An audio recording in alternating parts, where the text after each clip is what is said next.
Hey guys, what's up? Welcome back to Triple Double Nation. Today we'll be going over what happened with LaMelo and Lavar Ball on draft night.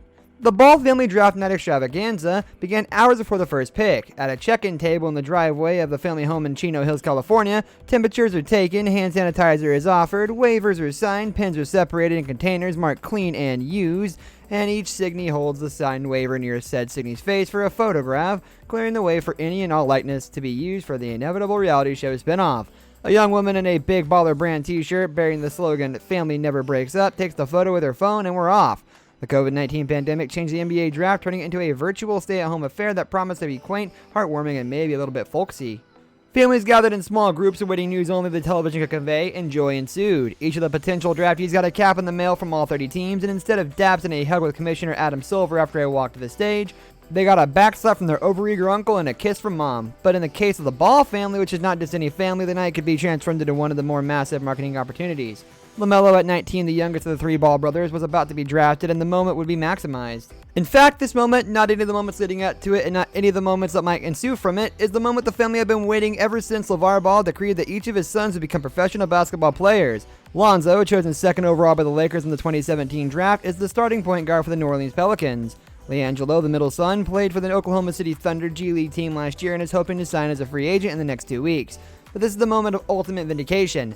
The night the youngest and most scrutinized son of Tina and Lavar would be recognized for his talent and the work that has made this possible. This is the moment everyone would stop talking about LaMelo's winding path from Chino Hills to Lithuania to an Ohio prep school to Australia, much of it in service of a brand and at the behest of the father, and focus on the result. And so the cars, more than 100 of them, lined up in front of the Ball compound. Lavar roamed his property wearing Big Baller brand shorts, a BBB long sleeve t-shirt, BBB shower slides, and black socks. Atop his head, the chef's kiss, a BBB baseball cap specially made for the occasion with a "I told you so" inscribed across the front.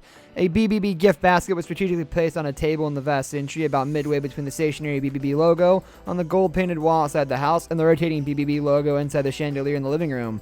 The basket, big enough for a good-sized picnic, contained 3 Big Baller brand dish towels, 4 Big Baller brand coasters, 2 Big Baller brand coffee mugs, 2 Big Baller brand pillows, 1 Big Baller brand cutting board, and 1 Big Baller brand placemat. You've got to get up for Lavar. There's nothing like the crowd at a draft party to infiltrate that Williams, Sonoma, Crate and Barrel lifestyle space. The crowd moved amoeba-like from the patio deck to patio deck outside and from room to room inside the 16,000 square foot house, making its size difficult to estimate. Let's put the best guess at 250. It was, without doubt, electric family, high school friends, corporate types, and multiple honchos of Rock Nation. The agency that represents LaMelo, Bubba from Bubba's Tacos, was working the grill in the lower level of the backyard. LaMelo made it a point to speak to everyone, like a groom going from table to table. In more than 90 minutes before the first pick at 3:33 p.m. PT, the east gate of the Ball compound opened and a white Rolls-Royce Cullinan SUV rumbled onto the property like a large feline. Its driver, identified only as "that's the car guy, I don't know his name" by everyone I ask, is greeted like a conquering hero. He stepped out of the vehicle and accepted the congratulations and well wishes from Lavar, who was followed by a peacock's tail of car-loving men who appear in the driveway as if blown by the wind. Photographs are taken and videos are shot. There are desperate plaintive calls for LaMelo, and within seconds he appears, smiling, shirtless, and running uphill from the guest house toward the car. Shuffling a bit to keep his gold Louboutin studded slip-ons on his feet. He and his father embrace, the suicide doors are opened, the leather interior is fondled, and the stereo is tested to the threshold of feeling. With the pleasantries out of the way, LaMelo climbs into the driver's seat, Lavar, the passengers, and they take her for the drive. The car returns a few minutes later with LaMelo wearing the same smile he wore at the beginning. This vehicle is clearly a draft day gift. But when I asked the car guy who it's from, Rock Nation, Puma Lavar, he sidesteps the question like any good car guy would. "They told me to bring it here to see if I liked it," he says. I tell him, judging by the ecstatic look on LaMelo's face, that he might need to find a way home that doesn't include the Cullinan. As any good car guy would, he says he has prepared for exactly that eventually. "I got a friend down the hill," he says. "He's going to come and get me if the car stays here." As we stand there, grown men continue to walk in circles around the vehicle, marveling at the geometry and the leather and the suicide doors. They reminisce about the time, roughly 30 minutes ago, when the sound system rocked so hard it bounced off the canyon below. They look at it like it's food. The draft becomes real about 30 minutes before the first pick, when about half the crowd descends into the lowest level of the 3-story house, where the massive television room will serve as a draft HQ. The tacos have been eaten, the Cullinan has been ogled, and something has changed in the air. With his mother to his right and his father to the left, LaMelo sits in the middle of the couch wearing a black suit with a black shirt. At one point earlier in the evening, Jermaine Jackson Jr., the point guard at LIU Brooklyn, and son of LaMelo's trainer, leaned over the second-story deck railing in the backyard, overlooking the family's 3 Rottweilers in the pool with the red and white BBB logo on the bottom, and said, if Melo gets picked number 1, he should just jump into the pool with his suit on. On the back of the suit jacket is a gold replica of the wing tattoo that runs across his chest. He wears a gold necklace with a pendant depicting the same winged tattoo. Headphones cover his ears. 7 minutes into the pre-draft show, the commentators began talking about LaMelo, and this is when it becomes evident that Lavar, despite all of his eccentricities, is just like any other self-respecting middle-aged father, which is to say he is obsessed with the volume level of the television. He announced to the room that he needed more volume to hear the men talk about his son, mostly because he couldn't hear above the sound of his own voice.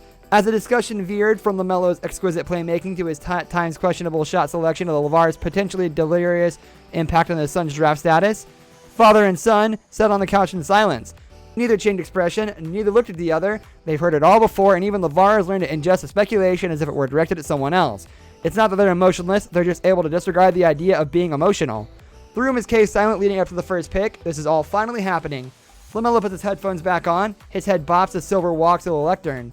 Within seconds, the world in his room will find out whether LaMelo Ball, the young man who has answered every question about being the number one pick by saying, "I feel I'm made for this," will be chosen number one by the Minnesota Timberwolves. Silver speaks.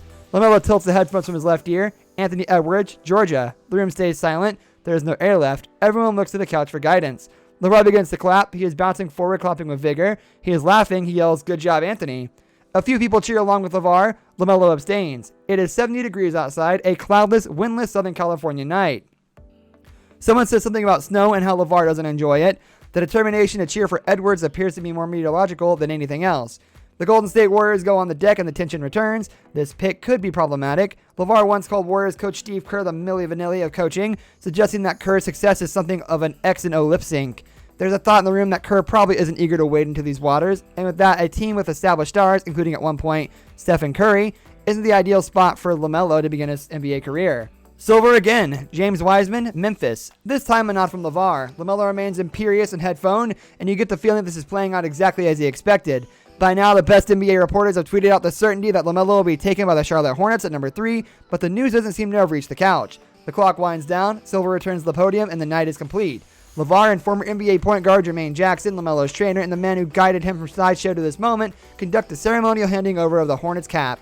LaMelo is smiling, the spell broken, and the cheers bounce off the walls. A young team in an up-and-coming city with good weather, all boxes checked. LaVar gets up from the couch, helps Tina to her feet, and tells Lonzo and LiAngelo to sit alongside their brother on the couch for the post-pick interview. This is LaMelo's day, but it's also LaVar's day, and what better way to exemplify that uniquely BBB I told you so attitude than to step aside and let his 3 sons tell the world for him. They trudge forward. Grown men not interested in causing a fuss and sit next to LaMelo, who is wearing a Hornets cap in such a way that ensures not a single hair will be impacted. They wait and wait. A technical glitch causes the interview to be ditched, and nobody, especially not Lonzo or LiAngelo, seems bothered. LaVar, quiet no longer, is accepting congratulations and telling the room, "Tell MJ here we come. Tell MJ we're coming." LaVar punctuates his proclamation by raising both arms in the air. Michael Jordan, the man LaVar famously claimed he could beat in a one-on-one, is the owner of the Hornets and now his son's boss. LaVar tells me the world might finally get to see that one-on-one, but first he has to discuss the business side with Jordan, pay-per-view, guaranteed money, that kind of thing. He laughs and says, "Hey, if people are willing to pay to see 50-year-old Mike Tyson fight, why not?" He likes the idea of Jordan guiding his son. Greatness recognizes greatness, he says. "I always told my boys someone has to be the better than the best. Why not you?" Thank you guys. Please like, subscribe. We are so close to 2,000 subs, so hit that subscribe button.